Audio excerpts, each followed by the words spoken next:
Thank you. Good morning, everyone. Bonjour tout le monde. My name is France Gelina. I'm the MPP for Nickel Belt, and we are here today to talk about a private member's bill I introduced that would make our organ donation system a opt-out system. I have a number of guests with me, and I would like to start by introducing somebody who needs no introduction, Mr. George Marcello, who would like to share a bit of his story with us and to talk about the importance of an opt-out system for organ donations. Thank you. Good morning, everyone. First of all, I want to thank you, France, for having me here to speak this morning.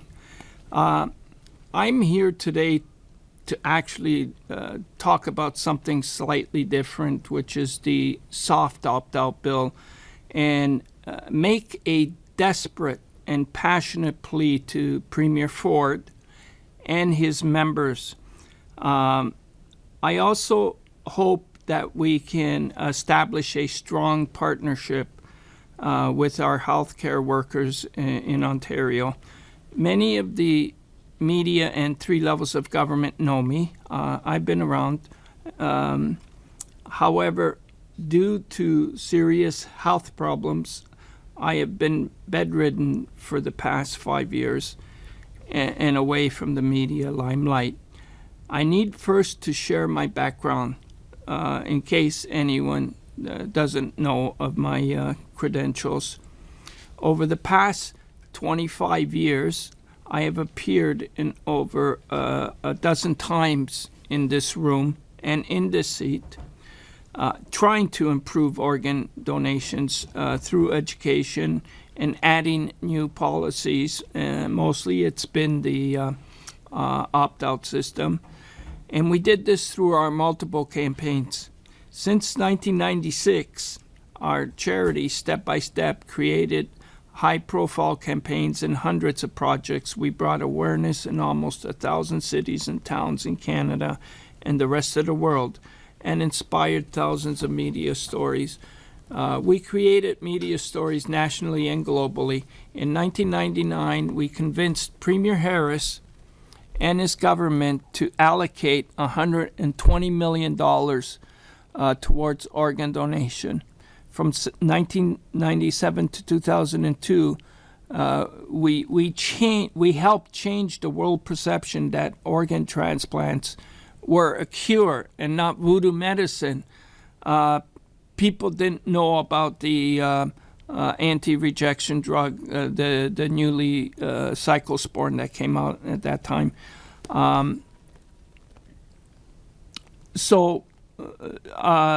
Being a transplant recipient, I walked a marathon a day for 769 days across Canada, and it totaled 12,000 kilometers. We inspired over a million people to carry this famous torch of life. Thank you. Just to let you know, and I think you know already, Saint Pope John Paul II had blessed that torch and proclaimed that organ donation was a genuine act of love and encouraged me to pass the torch to the young people. From 2002 to 2011, I faithfully followed the Pope's words by recruiting over 1,000 students to represent the torch in Canada and the United States. I would be remiss if I didn't mention that in 2011 to 2013, we also recruited world-famous organ donor families from Palestine and Israel and American, and that brought hope to the Middle East. In memory of Ahmed Khatib, Yanni Jessner, and Nicholas Green, these families carried the torch together in Canada. My main focus, of course, over these past 25 years was to have Ontario adopt the opt-out system. Earlier this year, our cousins in the UK passed the soft opt-out system through a conservative government. I had an awakening when I heard about this. And at the same time, I heard that Madame Jelena was submitting her opt-out bill in memory of my hero, Peter Kormos. I commended Madame for the bill.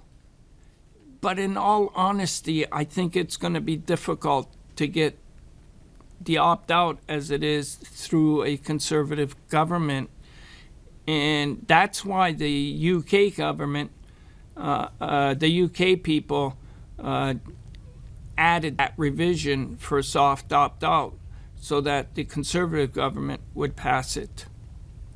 And I know that this conservative government will pass it because I know what runs through their soul. I have many friends in the conservative government. I'm a registered Ontario PC member, and I know if they give me a chance to talk to them that I'll be able to convince some of them. And to Premier Ford, I hope you will talk to me and see why your PC cousins in the UK supported the soft opt bill. I also want to prove that by incorporating this bill, it will dramatically increase organ donations and reform our healthcare dollars. I've been on dialysis now for 18 months, and 4 transplants could have been done while I've been on dialysis. That's the cost that could be saved. So it would make a big difference. I am dying right now. I say that because I know I don't have that much time left to live unless I receive a kidney transplant. Whatever time I have left, I'm going to devote it to trying to get meetings with the PC government so that they can adopt this bill. So please give me a chance, Premier Ford. Go to my website and you can see all the details on how the UK created their soft opt-out system. And let's save more lives. God bless Ontario. God bless Canada. Thank you. Thank you, Mr. Marcello. As George just said, there are 1,617 people right now in Ontario that are on the wait list. Those people could be helped, could receive an organ that will change their lives, that will save their lives if we can move forward with the opt-out system. I have Gary Marin with me. He is a constituent of mine in Nickel Belt, and he was one of the lucky one. Gary, would you like to say a few words? Yeah, I sure would. As a new recipient of double lungs, I was diagnosed 3 years ago. We had 2 oxygen machines trying to feed me enough oxygen, and I was lucky that there was somebody out there who donated their lungs to me. It was quite the issue. It was traumatic. I didn't know what to expect, but going through the operation, this wonderful team here that we have here in Toronto, they were unreal. They made it so easy for me that I never thought I would recover as fast as I did. Because I went in on April 26th. I was out of the hospital in 11 days. And now I'm back swinging a golf club. So but not many. Not a lot of people are that lucky. I did a lot of hoping, a lot of praying, and I had a great support team, my wife and my sister, and you need that help. If you don't have that support team, you don't have anything really. But I truly support this bill because there's no like for the wait that I went through. It took me 2.5 years to be able to get on the list. Once I got on the list, unfortunately, it was my lungs exasperated and it put me farther up on the list. But that actually got me in faster. But I was lucky and there was a match. So sometimes unfortunate situations turn out to be good situations, but I would definitely support this bill. I think everybody should have a second chance in life if they can get it, and hopefully it passes. Thank you, Gary. Gary is right. There's 85% of the people in Ontario want to be a donor, but only 34% have registered. Only 34% opted in. So we're looking at changing this so that the 85% of Ontarians who would like to be organ donors will be, and to help out the 1,617 people right here, right now in Ontario that are waiting for an organ, and not all of them have the outcome that Gary now enjoy. The last statistics are for 2017, and 290 people died in Ontario while on the wait list. And I think Linda would like to say a few words about, she is Gary's sister and has been supporting him through his journey. Yes, it has been, excuse me, it has been a journey, and we've met some wonderful people, a wonderful team of, the transplant team at the Toronto General Hospital have been phenomenal, and obviously are there to bring life to so many people, provided we have the organs to do the transplants. We've met some friends through this process that are still waiting. And fortunately, my brother was one of the lucky ones to have the transplant. But we see so many that are waiting and that are working so hard to remain healthy through physiotherapy so that they can successfully survive the transplant. The team there is phenomenal. A lot of people don't realize that we have a premier team, one of the best in the world. They have the highest number of double and lung transplants in the world. They also are one of they have the largest number of transplants in North America. So it's not as if we don't have the facility to accommodate this surgery. It's they don't have the organs that are coming in to be matched to the recipients that are waiting. And some of them for 6 months. I have a personal friend who waited 6 months for her daughter to receive a lung transplant and unfortunately did not survive. She lived here in Toronto awaiting for lungs for her young daughter who was in her 20s at the time. And again, had we had a larger pool of organs that were coming into the hospital, she may still be alive. My brother celebrated his 63rd birthday this year, and we didn't think he was going to survive it. He had his transplant in April, and he celebrated his birthday in June. And last weekend, he golfed 18 holes. So, hooray. And there are other stories like that, success stories that possibly could happen if we have those 85% of the people that would like to donate have an opportunity to do so. Thank you, Linda. So the bill is quite simple. it mimics very much what happens in other countries, as well as in Nova Scotia, which was the first province to actually reach the finish line and has an opt-out program for their organ transplant. And we very much hope that Ontario will be the second province to change its systems to an opt-out, and we're open for questions. Ça nous ferait plaisir de répondre aux questions en français. Just heard from Christine Elliott, the health minister, was just asked about this within the hour. She said that it would cause the soft opt-out would cause problems perhaps with families who didn't know about it. And she said the best way to go forward is probably more public education about organ donation. How do you feel about that response? I have no problem with more education. Education is always good in healthcare.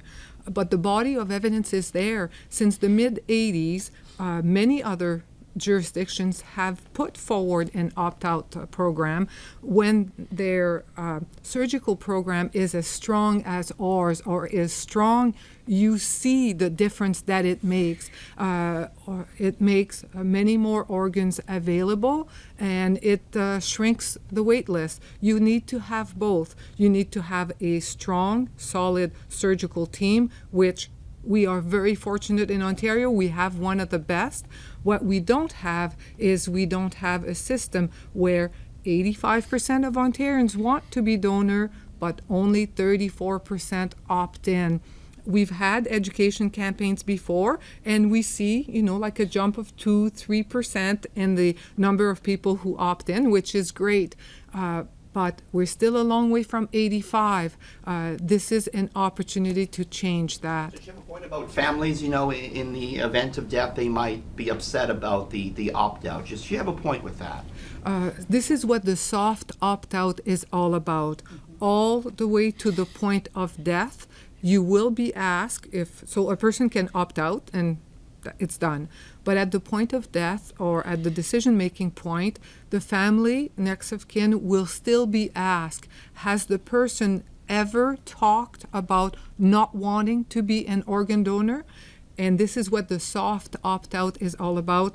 They will still have a chance to be asked, and their wishes will be respected. Whether they took the time to register to opt out or not, at the time of death, at the time of a decision, the next of kin, the family will still be asked, and they will still have the last word. If they think that the possible donor wouldn't want to, it's not going to happen. J'avais une question également en français sur l'annonce ce matin de la ministre Elliott qui parlait d'un ajout de 40 lits pour éliminer la médecine de couloir. On a entendu la semaine dernière Doug Ford qui parlait que ça serait éliminé dans d'un an. Est-ce que vous pensez que c'est réaliste compte tenu des investissements qui sont faits par ce gouvernement?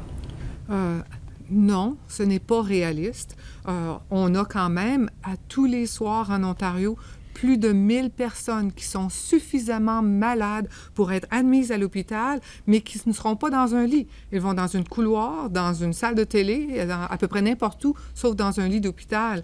Ça, c'est 1000 personnes à tous les soirs. Donc, de penser que d'augmenter de 44 lits va changer ça, c'est de rêve en couleur. Ils ont mis en place un système de concentration de Trillium, qui s'occupe du don de la vie, du système de cancer, etc., tous dans Santé Ontario.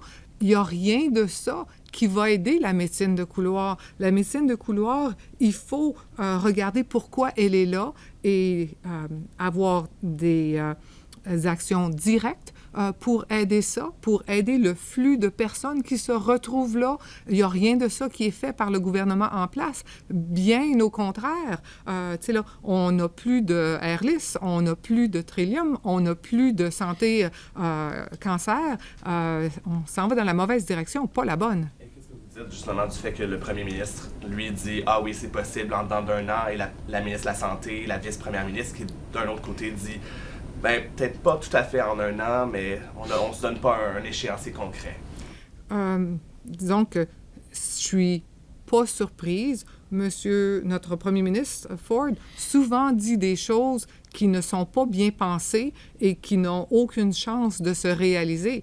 C'est pas la première fois qu'il dit des choses qui ne sont pas basées sur aucun fait véridique. C'est pas parce qu'il dit que ça va arriver, il n'y a aucun plan en place pour que ça l'arrive.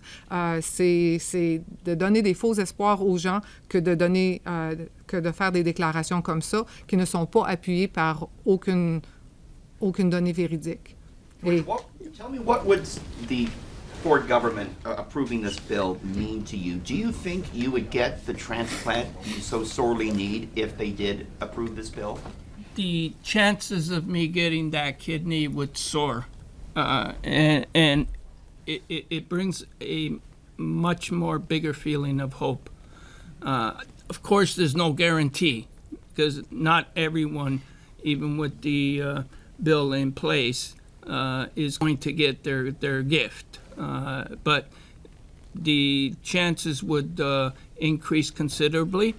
But I also wanted to add something to your earlier question because those are the same talking points, promote more education, that has been used time and time and time again for 25 years. How many people have to die, before they get it? That's what's at stake here is whether do we really want to save lives or don't we? What do you want to say to Premier Ford today? I'm going to talk like he talks to other people. I'm going to be straight with him. I knew his brother well, and would he treat his brother like this? And he knows. That's why I said I know what runs in a conservative soul. You got to be straight. You don't hide anything. You don't, just be straight with them. And I'm going to tell them, why do you think your UK cousins accepted this? And why would have you prevented it in the first place? Were you that afraid that the public wasn't going to like this? That's not the case anymore. So what's stopping you from saving more lives? So I'm very, like, with whatever time I have left, I'm very, to get around to the premier. I'm hoping that you guys can help me to get this message to him that I need to talk to him. Otherwise, I'm going to get sloughed off. France, why not go for a hard opt-out system? A system like they have in Austria, where they have 98%. Wouldn't that produce even more options and choices for people who need organs? So there are jurisdictions where if you opt out and you ever find yourself in need of an organ, you go to the bottom of the list. There are many other systems that exist. But if you look at what we have here in Ontario, this is a bill that my colleague, Peter Cormos, started introducing 3 decades ago. This is something that we have been working on for a long time. I would say even when I started in 87, whenever I would talk about opt-out, there would be a strong pushback. Fast forward to 2019, when I introduced my bill for the X time, because it has been on the docket for a long time, there was no pushback. There was, people understand that they will be able to opt out if they so choose, but people also understand that it will help change or save the lives of many people, and this is something that they support. So it is a bill whose time has come. Some of the other hard opt-out or prioritizing and all of this, I don't think, first of all, we haven't done the work. I'm not sure where Ontarians stand on this, but we know that Ontarians are ready for the soft opt-out, and that many people, the 1,617 people that are right here waiting for an organ, their chances would really, really improve. So let's take that step.